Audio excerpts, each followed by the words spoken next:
Hello, hello, and welcome to Friends and Authors Live. I'm Rosalinda Roman, and I'm here with my friend AKVS, also known as Ash. And I want to start with an apology up front because it is summer, which means my schedule and plans are out the window. And so for me to show up every week, we do this every week, Tuesdays at 1 o'clock Mountain Time. And in order to do that, I'm chasing my son around, and he's 15. So I am currently at a science museum in Albuquerque called Explora, which if you're in Albuquerque, it's the best science museum. But you can expect to have lots of noise and whatnot. But between myself and my co-host, Ash, we should be able to pull this off. How are you, Ash?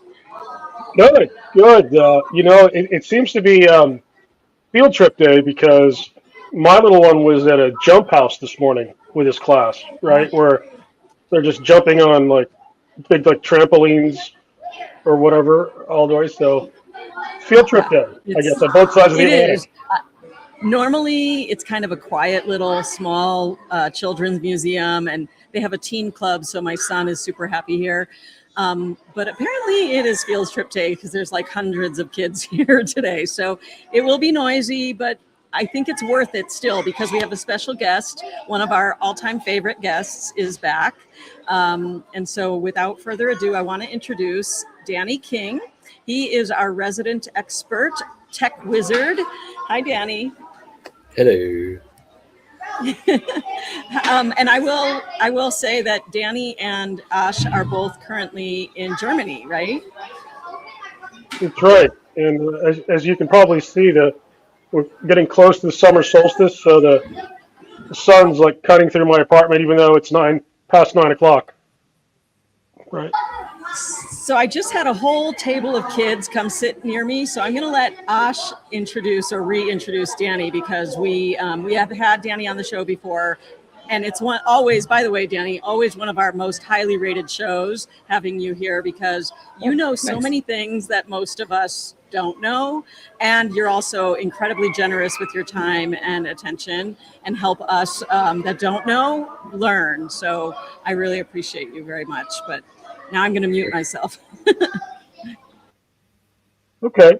Uh, yeah, it's surprisingly more quiet when you don't have a bunch of like I mean, beautiful young children, the future of America, running around, you know, Yeah.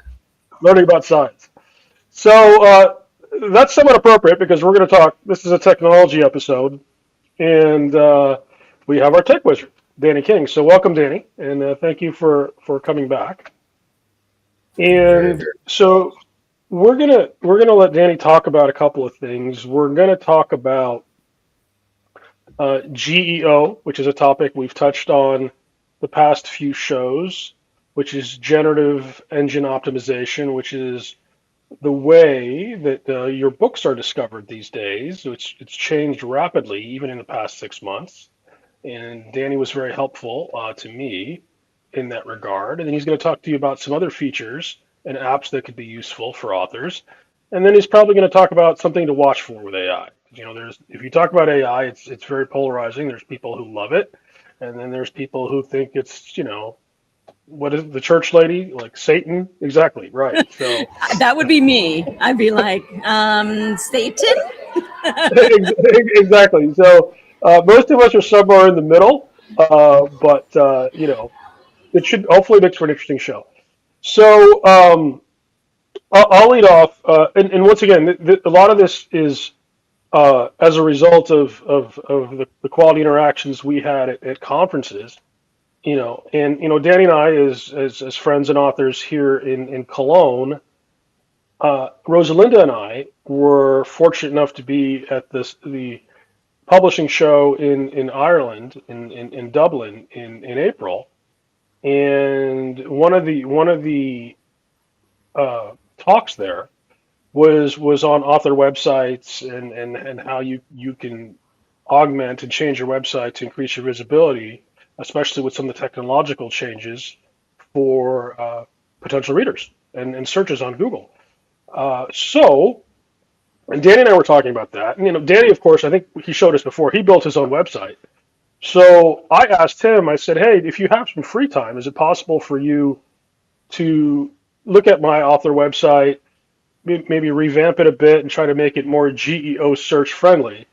And typical Danny, he said, yeah, give me a week. And so I expected, a few pointers here and there and maybe change some things. He built me an entirely new author website himself, right? And then he took me through, which I've been using since May, and it's spectacular. And he took me through all the various features.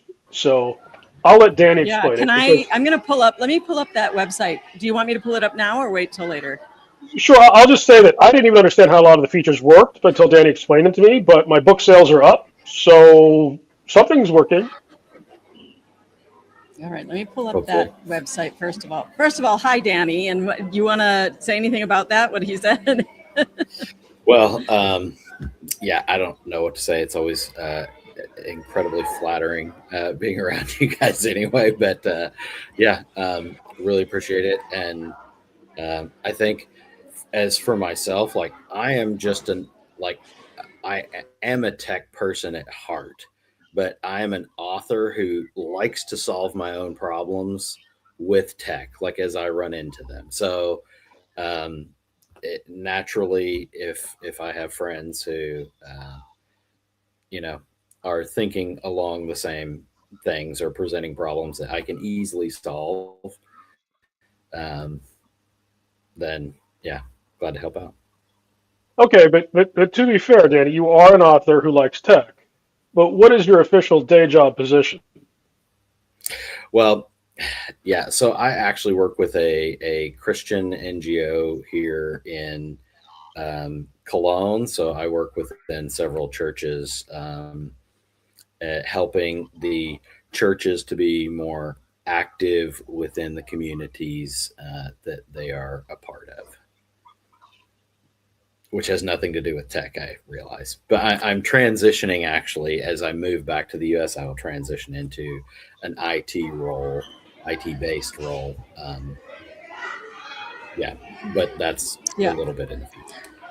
Which, although the move to back to the U.S. is not that far in the future, right? You're in the middle of Less than a preparing month. to move. Yeah, less than a month away. We're moving on America Day, July 4th. Amazing. That's a very Yeah. big Independence Day celebration. It could be, you know, good. Hopefully good. Yeah. Wondering if we'll see some fireworks from the airplane as we get in. Yeah, you Hopefully probably after you will. land. It's generally Yeah. better if they're shooting after you land. Yes. Yeah, Yes. exactly. Well, I pulled up the website, and this is the website that you actually created for Osh, correct?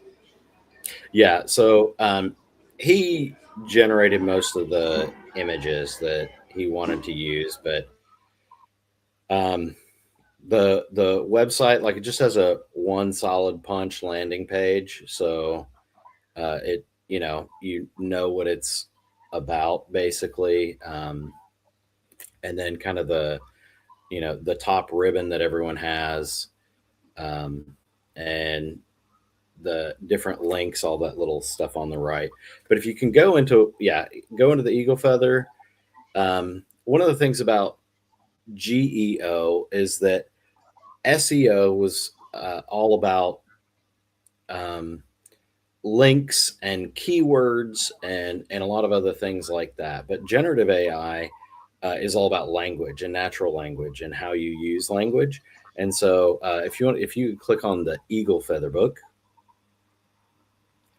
um, but if you look for GEO optimization for generative AI, as they index your websites, and it is, if you want to be discoverable, a lot of places will have like the robots.txt file in your website that tries to tell the robots to stay away from your website. I would actually recommend that you don't do that, because you do want them to actually like learn what your website is about.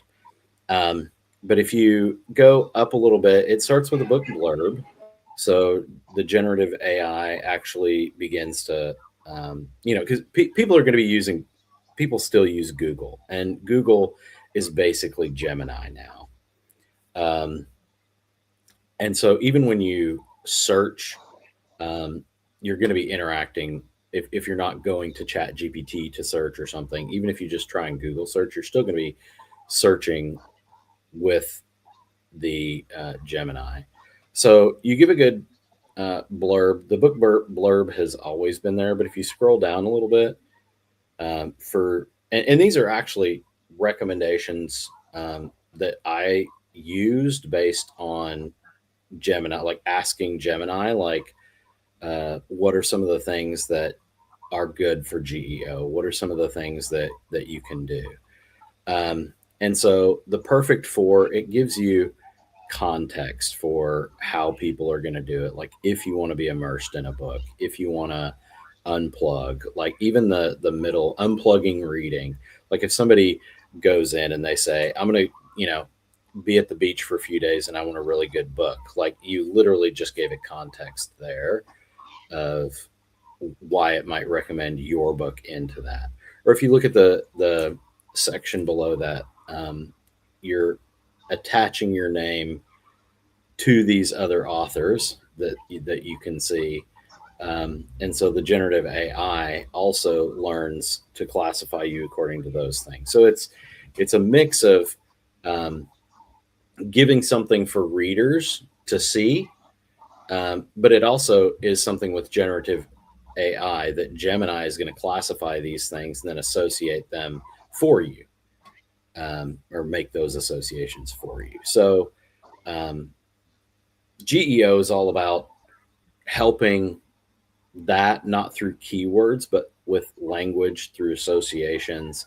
And you can give it those associations to see what it is. And if you go down farther, there are book reviews, and you obviously are going to handpick which book reviews you would like there, but also if you could have ones that specify feelings that they had, or things that made them connect to your book, those also give more context as well. So the idea is you're basically training telling the robots, like, oh, this is a book. It's not just this is what this book is about, but this is a book when I want a good beach read and I'm looking for something that is in the I don't know how to say that, the Clan of the Cave Bear type category. You're basically telling them, oh, you should look at this author. So I like that idea. Yes, exactly. Yeah, even the search has changed recently. If you could just go into Google and search AKVIAS author, it used to have the pages where you don't want, it would show you some things. Now it basically lists all my books and a bunch of this stuff, like bam, all right there. So people have all of this information for the different series, et cetera. And a lot of it, I think, is linked to the GEO optimized website. Yeah, so here's a perfect example. I just did a very quick search of AKVS author, and it's pulling up, all of this related Yeah, but to... if Go to the AI. See the tab that says AI? So I would not be, I don't want to do that. I hate that. Okay, I will. For you boys, I will, but I otherwise don't. There you go. So this is the default. Like yours isn't set to the default, but this is the default for most searches now. And if you just scroll down, it shows everything about my books. Well, Yeah? Yeah. Yeah, I'm maybe not the best example because I try to turn it off at every stage. But yes, I bet like normal people who are searching for your book or your name are going to get this. Well, remember, we're not talking about AI use here, Rosalinda. We want normal people to find your books and Danny's books too, right? Yeah. And this is how books are found now. Right. And this has changed over the past 6 months. And I had an interesting observation that's a little disturbing, but actually lends credence to optimizing your GEO and some of the other changes that Danny helped me with. So the eagle feather, which is a bestseller in its genre and my most successful book, and that series makes a big chunk of the revenues I generate from being an author. Historically, it's been ranked about 6,000 overall in the Amazon rankings. Okay, and I think Amazon has And like the over 4 highest, million books. Yeah, so somewhere around there.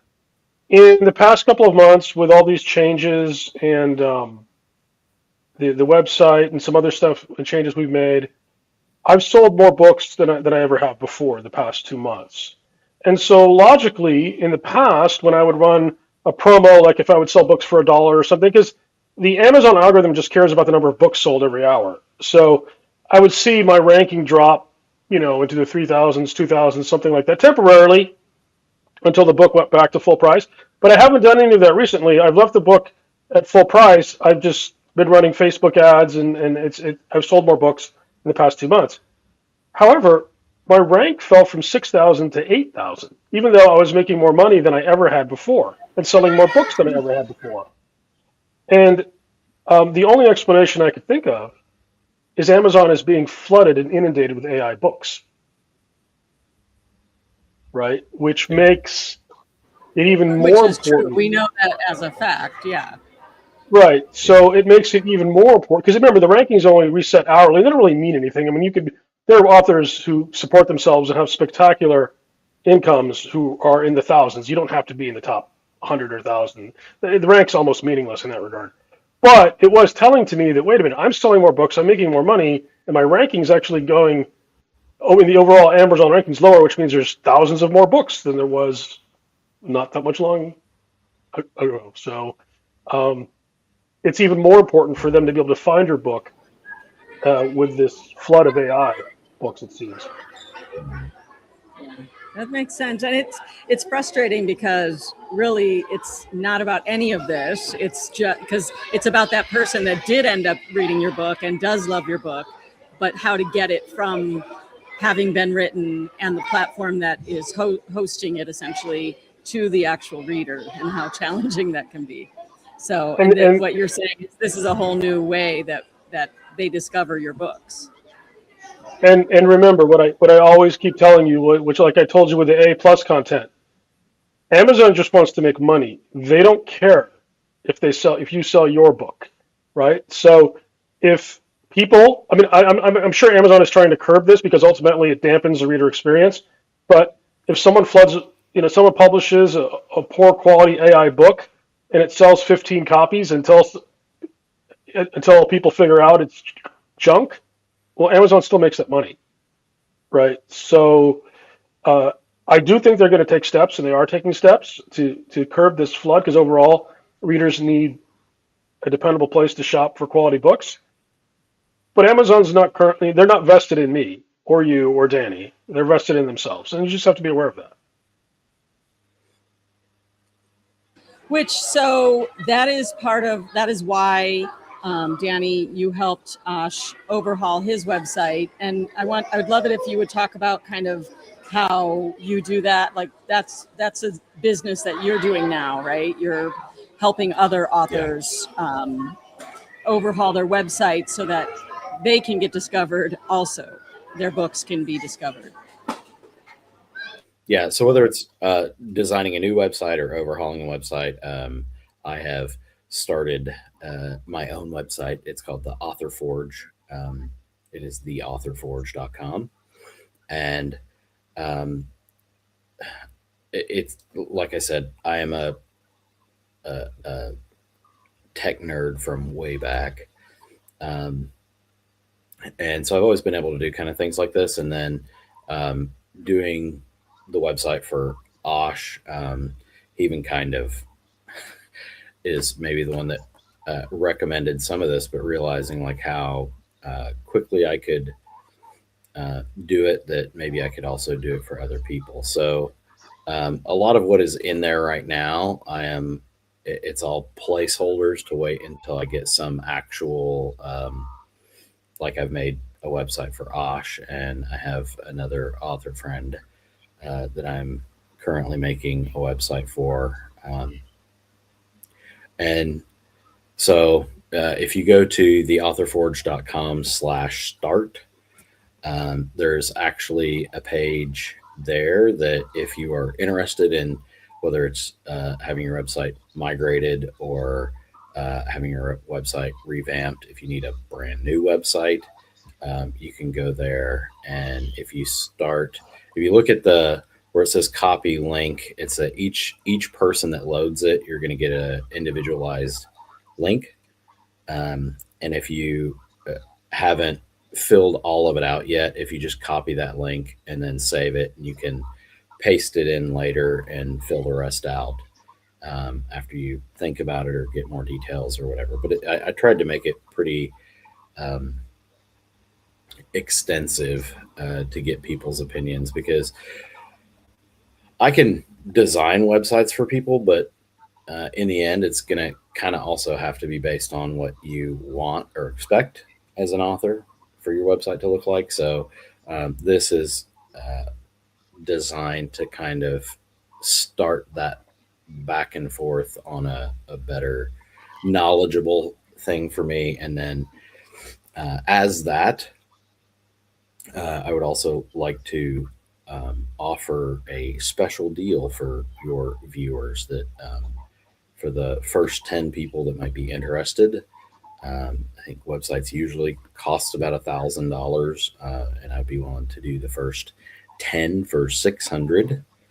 And I will try and let people know I don't have like a coupon code or anything like that that will tell you if they've run out or anything like that. But if people are interested, they can go there, sign up, fill out the information, and I will get back to you within a few days. I do have to put a disclaimer in there, though, that because we are moving back to the United States, if you would like a website tomorrow or the day after, that's probably not going to happen. So at least for the next month or so, like I will definitely work on stuff that comes in, but I would also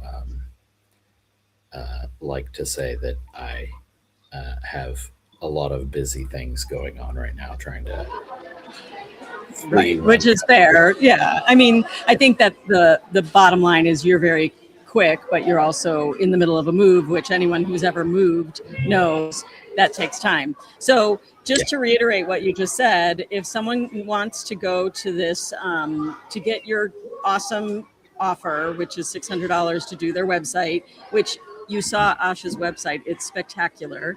Theauthorforge.com/start. You can see it at crawling across the bottom of the screen right there. That's where you're going to get the discount that he's offering you. If you're watching our show right now, or if you're watching in the replay, give it a try. Find out if there's still a slot available for you. And then it'll take you through here. The thing you were saying about the copy link, this is so that, you know, what happens a lot of times when you go to a website and you're like, oh, I think I want to do this, but I'm not sure. And then you try to go back to it.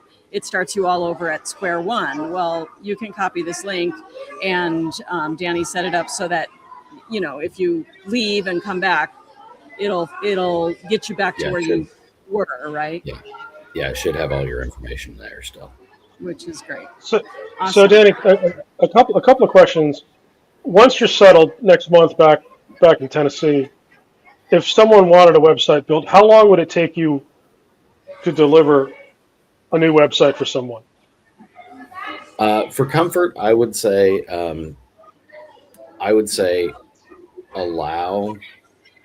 expect a month. It kind of depends on how much back and forth people have on what they design. I will try to deliver faster than that, but I also want to build a reasonable expectation of how long something might take.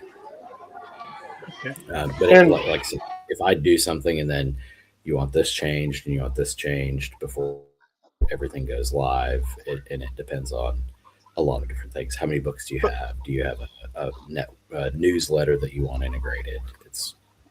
But the core concepts of being GEO, discoverable, and searchable, those will be in every website. But for example, I think you told me that This other author writes nonfiction, and she wanted pink. She wanted pink Yes. everywhere. She likes pink. Yes. Right. So She wants pink. she customized the website. And are there any genres that you're limited to? Like you write urban fantasy, Yeah, I write right? In terms of the urban website. fantasy. I mean, I'm not opposed to doing any genre over the other. There's even a place in there where it asks you, like, if you like certain websites, like, can you provide some links to give me a little bit of, you know, ideas to go by if you would like your website to look something like this. We can definitely work with whatever you got. Okay. Well, I'm very happy with mine. It's been working very, very well. But Yeah, I'm excited. You started to help me with one, and then I got derailed with the end of school year. So we'll have to revisit that because it was already looking amazing. So websites, we talked about that. I know you guys wanted to talk about another thing, an app or something to do with if you have a Mac and you use Yeah. a Android So phone. Danny, What is you that all said about? there was an app you wanted to talk about. yeah, so the app, this is an app that I actively use. It is called Joplin, like Janis Joplin. Um, but the idea is that sometimes it's if you don't live within the same ecosystem. So, like, some people have Macs and iPhones, and things are really easy to transfer from one to the other things. But if you have to live in several ecosystems, you have a Mac and you have Windows and an iPhone, or different things like that. Joplin is an app that you can take notes in, and it syncs everywhere. So you have to get things set up under the hood for each individual. Like, if you download it on your Android, you have to set up how you're gonna what you're gonna sync to, whether that's your Google Cloud or Dropbox or some other things like that. But yes, that is the app. Is this the one you're talking about? Yep. Okay. And there's a basic plan that is free to use. You can save, like, yeah, all these things, multimedia notes. You can save voice notes if you want. You can save pictures. You can save almost anything that you would really need to. And it is really easy to just go from one machine to another. So if you're on your phone and you just want to write something down, or you're searching an internet website, it's really easy to just save something in there and then move to a different machine. If you're old enough to remember oh shoot, now I'm not going to think of the name of it. What was the really good notes app that had the elephant? Evernote. Evernote. It's basically what Evernote bailed on being. Like, they kind of started shrinking everything and putting They it all jumped the behind shark. a paywall. Yeah, yeah. So Um, wait, so how is this different than like something like Dropbox or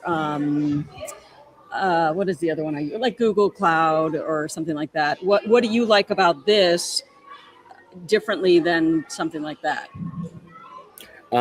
what I like about this, and this is a little bit nerdier than you guys probably want to talk about on the episode, but We love your so nerdiness.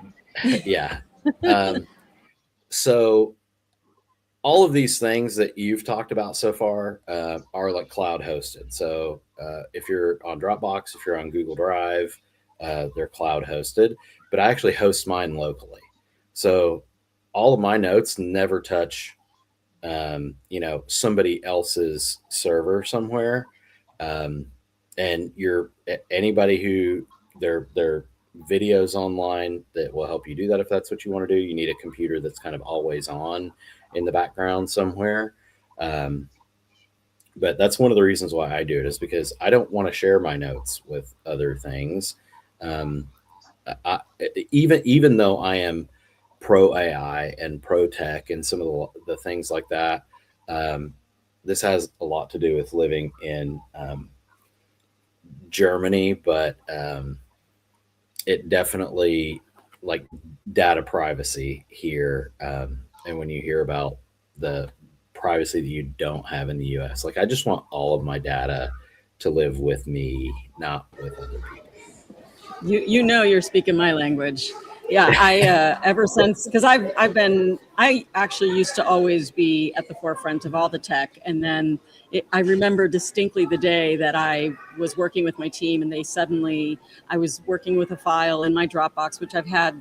I had a TV show, and I've run it like back since 2007. And there was a distinct, like, a moment where it was like everything that I had created suddenly had been scanned without my consent by the app, where they were essentially not getting my permission. And it just changed the way that I have interacted with tech ever since. So I love Yeah. the thought that you can, and I know you've worked with Ash on a lot of this stuff, so that essentially, because you said you're pro AI, you're pro these things, but you're also pro security and privacy. Yes. And I think sometimes people think they're mutually exclusive. And that's where I am very interested in being able to use the tech as it's intended as a tool, but not, hand over the farm in the process. Right. So, Right. yeah, I'm very curious about all that stuff. Yeah. Okay. So I think the last thing we wanted to touch on, like, is a bit of balance here. We talked about wonders of GEO optimization and this Joplin. I always think of Janis Joplin for some reason, or the Texas thing, I guess. But this Joplin tool. But Danny, to add balance, right? There are some disturbing or things to watch out for with AI that you probably have come across in your Yeah. work.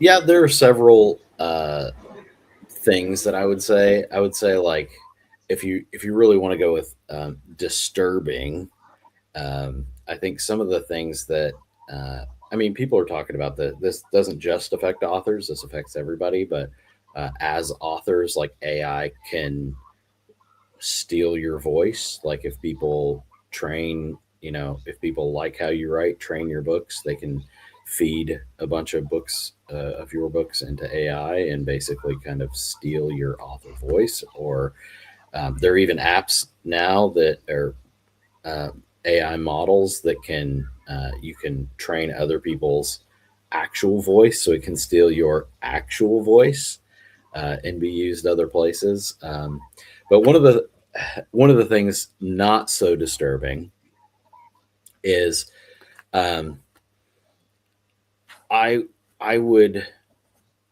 always advise people that when you're using AI, that you need to use it intelligently, because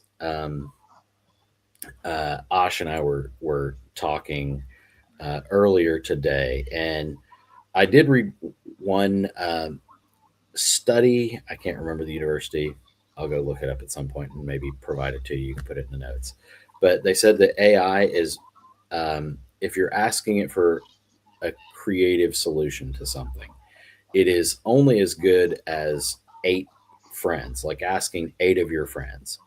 And it's known for giving, like, basically about 13 different creative suggestions. They're just wrapped in a different kind of a wrapper. Um, and one of the examples is, like, with all of the new AI books that are going up, that the name Alara Voss as the main character of a book has exploded greatly. So AI is not as creative as people are, and it will never be. So what you're saying is, for those people out there who decide they want AI to write their books for them, and they say, "Hey, I'd like a book, and I'd like my protagonist heroine to have a name," it keeps giving the name Ilara Voss to thousands of different people as the name of the Yeah, heroine in their AI generated book, which is about as creative as ham on rye. Right. Which it's actually great, because you're like, okay, well, it's all this. It's the lowest, not lowest common denominator, but a common denominator, right? Like, they're keeping it simple to what they know, and it's based on the same data set. Yeah, and it kind of shows the same thing of like, there are always signs of like what was AI generated, what was not. The things that people talk about. It's the M dash, that no one actually uses, but if you ever see it, that AI wrote it. If things are in threes, that's a pretty good sign. Or if it's not this, it's this kind of formulations that, it is. But I do think that, even though things like this are out there, I do think that genuine creativity, like the cream rises to the top, and there are not going to be. I don't believe that there are going to be any books that AI writes that are going to be, hailed as the Les Miserables of their time, or things like that. Like, that's just not going to happen. I hope you're right. I hope that humans still have the some place in the equation. Yeah. But it's good for GEO search, and apparently it's replaced Evernote in utility as well, right? So Yeah. I used to use Evernote all the time, so I'm excited to try this Joplin thing. Yeah, You'll have to let me know it's how it fantastic. goes. If you like, if I think it is, because there are some other things. I think it is especially useful for people who have different ecosystems, because Google plays well with Google, Apple plays well with Apple, but if you have multiple devices in concert, they don't play well with one another, and it's just really easy. Okay, but I got to push back here, Danny, because I think you're once again, and this is an asset given what you do, but you are demonstrating your inner nerd here, right? Because when most people think of the word ecosystem, I think of Rosalinda's living in the desert, and I'm living in like the northern European plain, and you're talking about different operating systems for computers, right? Right. Yeah, So yeah. I am almost fully Linux. I have an Android. I have a de-Googled Android phone, but I am almost fully Linux. Wow. You guys should see the view that I have from here, just because it's so cute. There's just kids everywhere. There's just, and behind me, you can't see them, but I'm just like, I'm laughing because a minute ago, a little girl dropped her bag of candy, and there were like 12 little kids picking the candy off the carpet and eating. And I'm like, and I'm trying to have this serious show, and I'm just like, actually, what I'm looking at is a little bit more interesting than AI for sure. Yeah, yeah. All right, Danny, reiterate. Can you share your offer one last time before we wrap it up with everybody? Yes. I'll put the link up again, and I'm going to mute myself because I got little rugrats around. If you would like to have a website made, I can do that for you. If you would like to go to this address on the scroll at the bottom, theauthorforge.com/start. That will start you through the process. It'll ask you a lot of questions about what you would like. I think the only things that I absolutely need are your name, email address, and any books that you actually have. And we can talk about anything else. None of this goes to anything Google as well. Like, I self-host all of the information back into this. So again, that goes with the privacy and security kind of thing. So none of this information is going to somebody else. But if you would like to do that, fill that out, and I will get back to you within a couple of days. And we can. Well, and as someone who spent several $1,000s on my website, which was, sorry, but a piece of garbage, I highly recommend you jump on this offer with Danny, because it's worth every penny. So that's my 2 cents.